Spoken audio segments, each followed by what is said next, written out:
Bien le bonjour les amis, bienvenue dans cette nouvelle vidéo d'actualité. Aujourd'hui on va parler de la chasse au blaireau, d'une histoire, qu'est-ce qui s'est passé ici avec comme quoi il y aurait eu 4 mois d'avance pour pouvoir les chasser et donc que la régulation n'est plus la même et qu'est-ce qui s'est passé donc dans l'histoire. Alors avant de parler de tout cet article, j'ai d'abord 3 questions à vous poser. Est-ce que vous êtes pour la conservation des animaux, oui ou non? Oui ou non? Est-ce que vous êtes pour le bien-être animal, oui ou non? Et ma dernière question, c'est est-ce que vous êtes un bienfaiteur, oui ou non?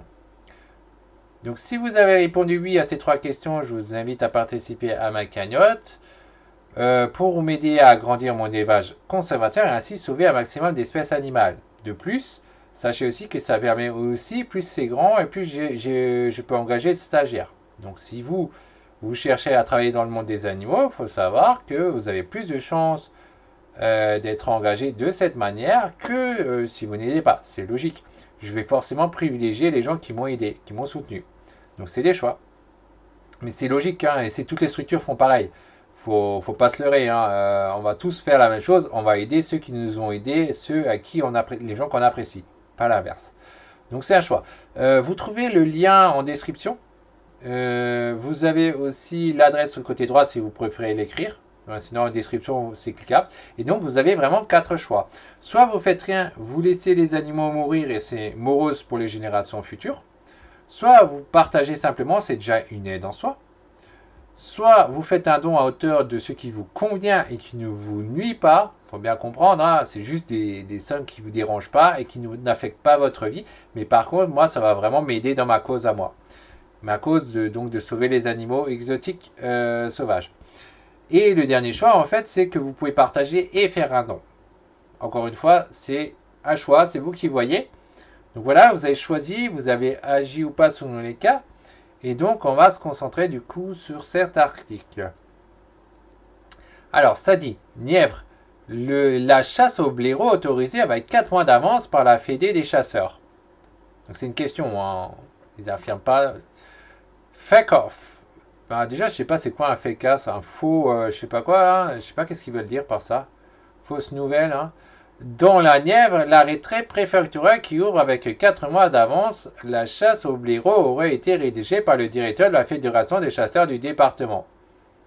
Donc ça c'est bizarre parce que c'est pas normal, c'est pas un chasseur de mettre des arrêtés, mais plutôt au procureur, il me semble que c'est le procureur du département qui aurait 4 mois d'avance, la chasse au blaireau aurait été rédigée par le directeur de la Fédération. Ouais, c'est pas normal ça. Ok. L'essentiel. Selon une information de France 3, Bourgogne-Franche-Comté, la préfecture de la Nièvre a autorisé la vénérie sous terre au déterrage des blaireaux depuis le 15 mai dernier. Par contre, ça déjà, de base, même qu'importe qu'ils ont autorisé ça plus tôt ou après, moi je trouve ça par contre cette pratique dégueulasse. Autant je suis pas contre la chasse parce que je suis pour la nature et qu'il faut réguler les choses. Par contre, cette histoire de déterrer les blaireaux où on bouge chaque sortie qu'il a, et le blaireau, il a vraiment aucune chance. C'est toute la famille du blaireau, les petits jeunes et tout, les massacres, il n'y a aucune chance. Je trouve ça pas normal par contre. Ça c'est mon avis à moi. Après, il faut réguler, ok. Mais faire un truc pareil, je me demande si c'est vraiment nécessaire d'aller aussi loin. Il y en a tellement, vraiment, c'est tellement envahissant qu'ils ont besoin de faire ça, je suis pas certain. Mais ça reste mon avis personnel, j'ai pas étudié le sujet assez pour vraiment dire ce qu'il en est. Je sais juste que il bouche les différentes sorties, il commence à déterrer le truc et il tue tous les blaireaux ou les renards selon les cas.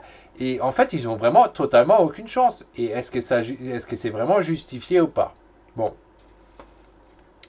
La suite, c'est l'Association des protections des animaux ABS France a relevé ce jeudi que l'arrêté préfectoral autorisé cette pratique aurait été rédigé par le directeur d'une fédération de chasse de la région. Moi, je trouve ça assez bizarre. Après, c'est une association antispéciste qui est anti-nature, on va dire, anti-animaux, hein, anti-humains, anti-animaux. Enfin, c'est des gens qui sont fous, qui fonctionnent par des émotions, au lieu de fonctionner comment la nature fonctionne. Bon. Après vérification par 20 minutes, les 2 informations se relèvent vraies. Donc eux, apparemment, le site, il soutient ça. Est-ce vrai? Bon, moi, j'affirmerais, hein, personnellement. Je fais que lire et commenter un petit peu tout ça. Alors on va lire la suite.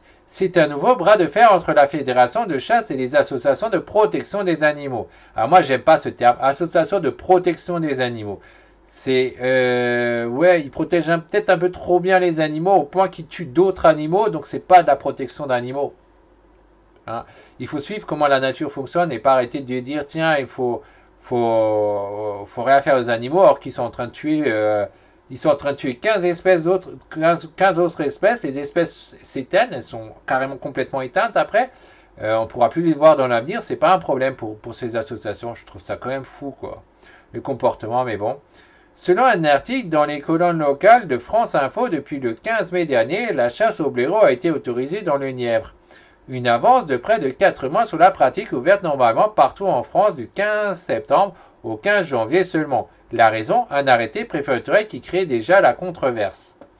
Pour rappel, et pour les non-chasseurs, le déterrage ou la vénérie sous terre est une pratique de chasse des animaux en terrier consistant à utiliser des chiens cliférer ces derniers avant de creuser pour les déterrer. Si cette pratique est encadrée dans le temps, c'est parce qu'avant le 15 septembre, les petits sont encore dans les terriers.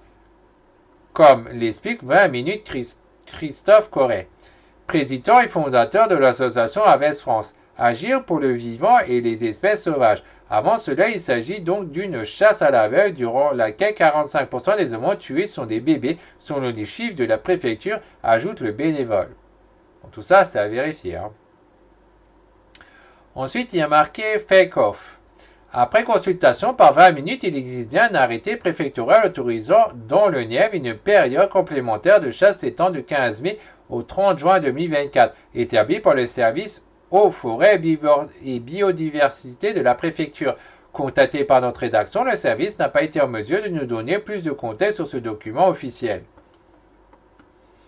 Ouais, c'est vrai que ce serait bien de comprendre pourquoi ça a été autorisé, pourquoi il y a pu avoir cet arrêté. Vraiment, bon, après, est-ce que c'est les chasseurs, ok, mais est-ce qu'il y a vraiment un surnombre qui justifie qu'il y a 4 mois plus tôt? En parallèle, les bénévoles d'Aves France ont eux vérifié grâce à une manip informatique les métadonnées, l'heure de création, le nom de l'auteur, le logiciel utilisé, etc. et ce document consultable librement sur le site de la préfecture.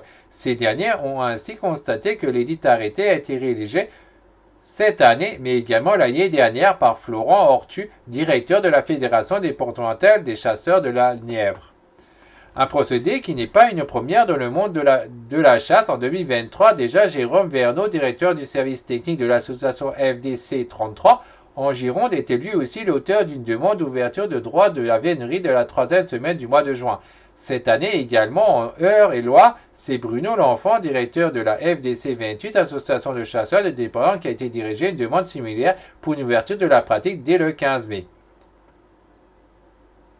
Des arrêtés qui sont tous attaqués en justice par les associations de défense des animaux, comme nous le confirme Christophe Corret d'Aves France. On aimerait réussir à retrouver une relation normale avec les préfectures, conclut le bénévole. Ça, effectivement, je ne vois pas comment ça se fait que des trucs de chasse ont le droit de mettre des arrêtés comme ça.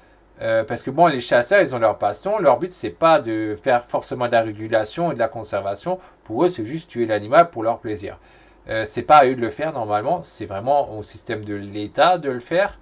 Donc aux différentes préfectures de le faire. Donc comment ça s'appelle, le procureur. Et c'est pas au truc de chasse d'avoir le droit de mettre des trucs pareils, parce que sinon ils font comme ils veulent, et après les animaux risquent de s'éteindre, hein, au lieu de réguler. Le but du chasseur, c'est quand même de réguler les animaux, hein, et pas leur passion. Pour eux, c'est leur passion, mais de l'autre côté, le but de l'État, ça devrait être la régulation, le fait de faire en sorte que l'écosystème naturel, il tourne toujours correctement. Et c'est pas en éteignant une espèce qu'on le fait tourner correctement, évidemment. Hein. Donc ça, c'est pas une bonne chose. Bah, après, on n'a pas tous les éléments pour vraiment savoir qu'est-ce qu'il en est de tout ça. Il faut savoir que d'un côté, il y a des extrémistes qui veulent qu'on tue rien du tout, qu'on laisse les animaux tout seuls crever. De l'autre côté, c'est l'inverse. Ils veulent tirer dessus parce que ça les amuse, sans forcément se soucier qu'il faut réguler. Ça dépend, hein. C'est pas tous les chasseurs. Hein. Il y a beaucoup de chasseurs qui sont corrects, qui vont dire oui, il faut quand même réguler, c'est notre passion. Mais on va quand même faire attention qu'il y en a encore l'année prochaine, parce que sinon, notre passion, on ne pourra plus la continuer. Il y a quand même des chasseurs qui sont conscients de ça, mais pas tous. Et c'est dommage. Donc après, forcément, s'ils ont le droit de mettre des arrêtés comme ils veulent, bon là, ça risque d'être un problème dans l'avenir. Donc voilà en tout cas pour cet article. On se retrouvera la prochaine fois pour une prochaine vidéo d'actualité. Et pensez bien à me soutenir